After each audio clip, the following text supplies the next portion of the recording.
पद्धतीचा निर्णय आज मंत्रिमंडळाच्या बैठकीमध्ये घेण्यात आला। खरं तर आज काल 31 मार्च रोजी महिला व बाल विकास विभागाअंतर्गत महायुतीच्या सरकारच्या वतीने जी मुख्यमंत्री माझी लाडकी बहीण योजना सुरू आहे त्याची ई-केवायसीच्या संदर्भातली मुदत ही काल 31 मार्च रोजी त्या ठिकाणी संपली। पण काही निवेदनं आमच्याकडे प्राप्त झालेली होती, काही त्या संदर्भातल्या ई-केवायसीच्या संदर्भातल्या काही तक्रारी म्हणजे आम्हाला आणखीन त्याच्यामध्ये थोडी मुदत मिळावी, काही ठिकाणी काही यामधल्या कालावधीमध्ये गारपीट असेल किंवा त्याच्या आधीच्या कालावधीमध्ये काही ई-केवायसी करण्याच्या काही जणींच्या राहिलेल्या होत्या। ह्या सगळ्या याच्यामध्ये खरं तर पहिली ई-केवायसीची प्रक्रिया ही साधारणपणे सप्टेंबर 2025 मध्ये सुरू झाली आणि ती पहिल्यांदा 2 महिन्याच्या कालावधीसाठी सुरू करण्यात आलेली होती आणि 2 महिन्याची मुदत ई-केवायसी साठी सर्व लाडक्या बहिणींना देण्यात आलेली होती। पण त्यानंतर राज्याचे मुख्यमंत्री देवेंद्र फडणवीस साहेब, उपमुख्यमंत्री शिंदे साहेब आणि तत्कालीन उपमुख्यमंत्री अजितदादांच्या सूचनेनुसार ती मुदत 31 डिसेंबर पर्यंत वाढवण्यात आलेली होती।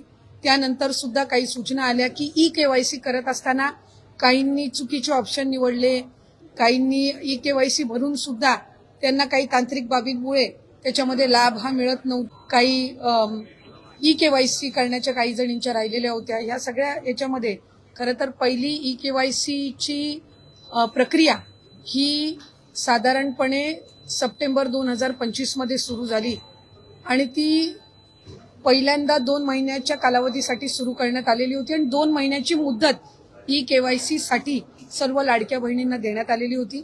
पण त्यानंतर राज्याचे मुख्यमंत्री देवेंद्र फडणवीस साहेब, उपमुख्यमंत्री शिंदे साहेब आणि तत्कालीन उपमुख्यमंत्री अजितदादांच्या सूचनेनुसार ती मुदत 31 डिसेंबर पर्यंत वाढवण्यात आलेली होती।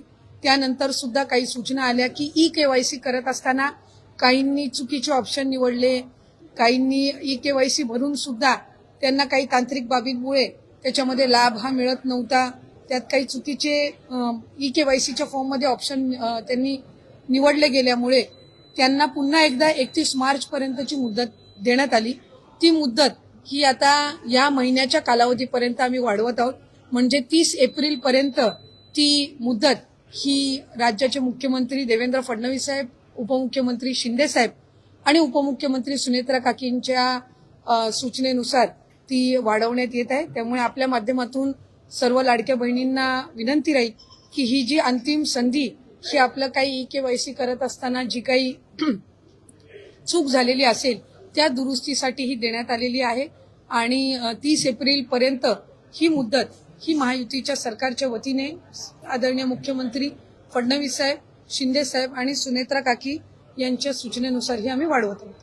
लाडक्या बहिणींसाठी आनंदाचे अपडेट असणार आहे। पुन्हा एकदा ई-केवायसी साठी मुदतवाढ देण्यात आलेली आहे। आपल्या चॅनलच्या माध्यमातून ही वारंवार मागणी केली जात होती, ई-केवायसी साठी पुन्हा संधी दिली पाहिजे आहे, यामध्ये मुदतवाढ झाली पाहिजे आहे, कारण 31 मार्च ही शेवटची तारीख होती। अनेक ठिकाणी लाडक्या बहिणींना प्रॉब्लेम येत होते, त्यामुळे त्यांची ई-केवायसी दुरुस्ती प्रक्रिया होत नव्हती। तर आता लाडक्या बहिणींनो, स्वतः मंत्री आदितीताई तटकरे यांनी स्वतः सांगितलेलं आहे की लाडक्या बहिणींना ही अंतिम संधी असणार आहे। 31 मार्च नव्हे तर आता 30 एप्रिल पर्यंत तुम्ही हे योजनेचा लाभ म्हणजे जी काही ई-केवायसी आहे ती करू शकणार आहात। आता ही ई-केवायसी दुरुस्ती प्रक्रिया त्याच लाडक्या बहिणींना आहे ज्यांचे चुकीचे पर्याय निवडले होते। तर लाडक्या बहिणींनो, मंत्री आदितीताई तटकरे यांनी सांगितलं आहे की ही अंतिम संधी आहे, त्यानंतर कोणतीही संधी तुम्हाला मिळणार नाही। तुमचे हप्ते बंद होऊ नये म्हणून आपण वारंवार प्रयत्न करत होतो व 1,500 रुपये तुमचे सुरू ठेवण्यासाठी लाडक्या बहिणींनो ही ई-केवायसी करून घ्या। सिंपल यावरती क्लिक करा, जी लिंक आहे।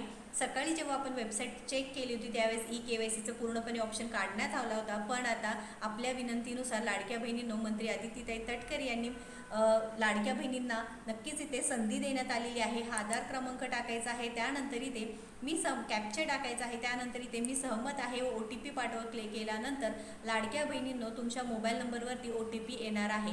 तुम्हाला 2च प्रश्न विचारले जाणार आहे आणि त्याचे उत्तर नाही आणि नाही तुम्हाला लिहायचं आहे। माझ्या कुटुंबातील सदस्य, नियमित कायम कर्मचारी म्हणून सरकारी प्रश्न वाचायचा आहे आणि तुम्हाला नाही टाकल्यानंतर सबमिट करायचं आहे।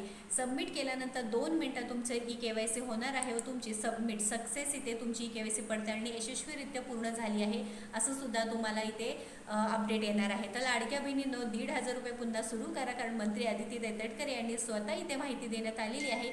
या संदर्भात काही प्रश्न असू द्या, नक्कीच कमेंट करून विचारा. तुमची KYC दुरुस्ती झाली आहे का नाही, तुमचे पैसे जमा होत आहेत का नाही, त्या संदर्भात काही अडचण येत असेल तर नक्कीच विचारायचं आहे. महत्त्वपूर्ण अपडेट जास्तीत जास्त शेअर करावं. अशाच महत्त्वपूर्ण अपडेटसाठी आपल्या योजना यात्रा पेजला व चॅनलला फॉलो व सबस्क्राईब करा. धन्यवाद.